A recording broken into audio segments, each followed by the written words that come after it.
Huddle up!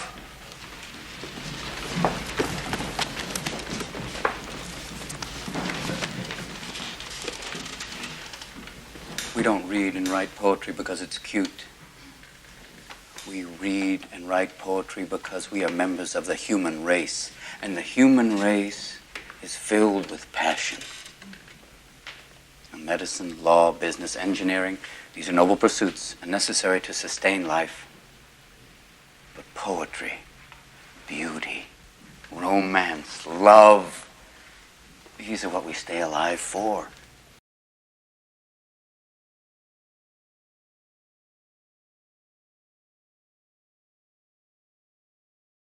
In games like these, there's always so much noise. This weapon is too strong. This weapon is too weak. This exploit is hurting the game. This item costs too much. The developer promised this. This feature isn't working. This new game will kill this old game. This build is overpowered. But the difference between Warframe and other games is that every now and then, Digital Extreme says, shh, gather round. It's time to move our story forward. And in that moment, everyone quietens down and listens. Warframe has two identities to those that know it. To those who are aware of it but don't play it, Warframe is a popular, accomplished third-person action game with some solid gameplay mechanics and a world of complexity that seems impenetrable. To those that do play it, Warframe's gameplay, its systems, its grind, all of this is internalized because it's become second nature to us. We just understand this stuff, so when we think Warframe, we don't think about the detail, we think instead about our personal connection to the game. And for many, the strongest parts of that connection are forged during the Second Dream and the War Within.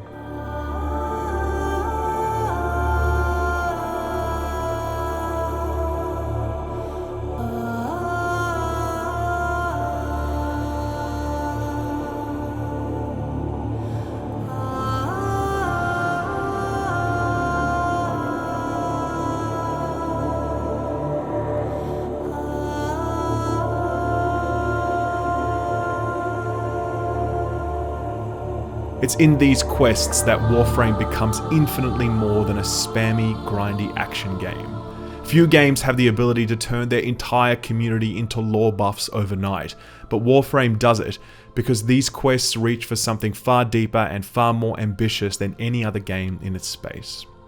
And that's because other games like Warframe go to great lengths to push their story into the background, beyond the view of the player. The Division, for example, delivers minuscule story through its missions and cutscenes, with the bulk of it being obtainable through collectible items that provide piecemeal insight into its narrative. Destiny has long relied on its Grimoire cards, which during the first game were only accessible through Bungie.net, and were completely removed in Destiny 2. Diablo 3 relies on a few scant CG sequences and cutscenes to build out its lore. It's as though the makers of these games don't think that people want compelling stories delivered to them, so they hide their story as though it were a nuisance they were saving players from. And when games like these do try to put their story front and center, there's just no wisdom in it, no poetry. It's video game writing. It's binary, it's rubbery, it's obvious, and it's just there. It's not written with any intelligence or beauty. It's like it's appealing to the lowest common denominator, rather than asking its audience to lift its gaze. As though the lore of these worlds should be facile enough for the Call of Duty crowd to understand and appreciate it in the time it takes for their next match-made game to begin. But audiences do want these stories. There's a reason that Mass Effect or The Last of Us or The Witcher 3 became games that touched so many people in the way they did. It's because we're all suckers for a good story, and those games told the best stories of their generation, and they did it with subtlety and with intelligence and with poetry. I think the defining characteristic of Warframe's cinematic quests is that they carry an old world storytelling quality that no other game in its genre dare attempt. Few games at all, in fact. It has an operatic feel to it, where all its pieces combine to create something far greater than the sum of its parts. The best parallel I can draw is to the old Legacy of Kain Soul Reaver series, which had the most spectacular story, and the most spectacular voice acting, and the most spectacular soundtrack. I think anyone that's played those games will remember those things far more than they remember the actual gameplay, which was primarily just box puzzles.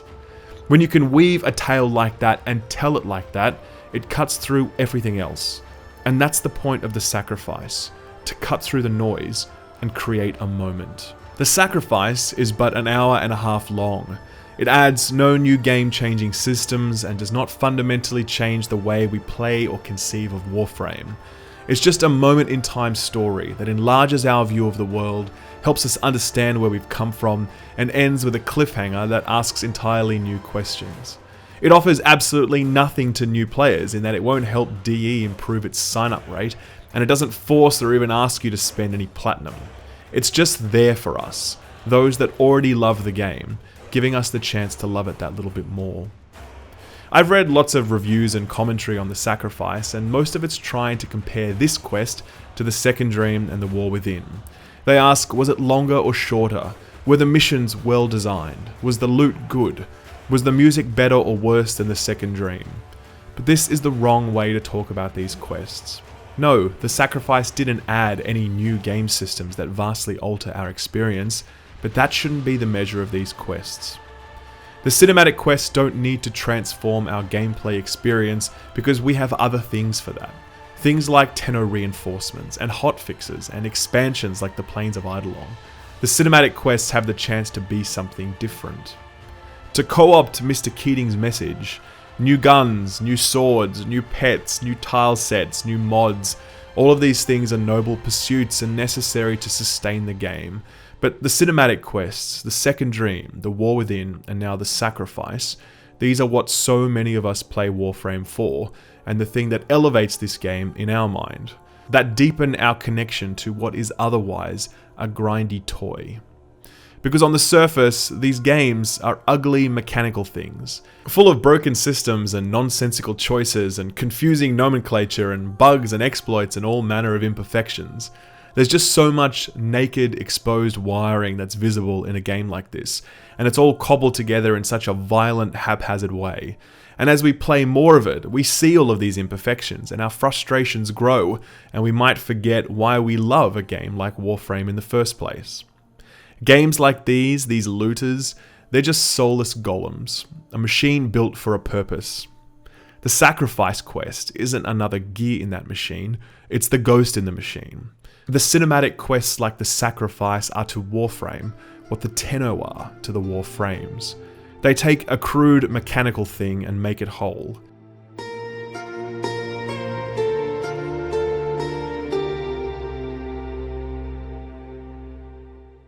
And for us, the audience, they let us remember why we love this game and this world and these characters, because in that moment, the quests silence the noise and help us forget our frustrations.